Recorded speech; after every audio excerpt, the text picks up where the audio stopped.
સ્વાધ્યાય 1.19 9 સેન્ટીમીટરની ધારવાળા એક ઘનાકાર ગૌસિયન સપાટીના કેન્દ્ર પર 2 માઇક્રોકુલમ વિદ્યુતભાર રહેલો છે. આ સપાટીમાંથી કુલ વિદ્યુત ફ્લક્સ કેટલું હશે? તો હવે ઘનાકાર ગૌસિયન સપાટીના કેન્દ્ર ઉપરનો વિદ્યુતભાર તમને આપેલો છે. તો Q બરાબર 2 માઇક્રોકુલમ એટલે 2 × 10⁻⁶ કુલમ. L આપણને આપી છે 9 સેન્ટીમીટર. એપ્સાઇલોન 0 એ આપણને હંમેશા આપેલું હોય 8.85 × 10⁻12 કુલમ સ્ક્વેર પર ન્યૂટન મીટર સ્ક્વેર. હવે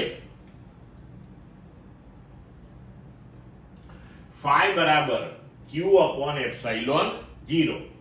તો Q નું મૂલ્ય મૂક્યું, એપ્સાઇલોન 0 નું મૂલ્ય મૂક્યું આપણે, તો સપાટીમાંથી કુલ વિદ્યુત ફ્લક્સ આપણને મળશે 2.26 × 10⁵ ન્યૂટન મીટર સ્ક્વેર પર કુલમ. ખૂબ સરળ છે. ક્લિયર મિત્રો?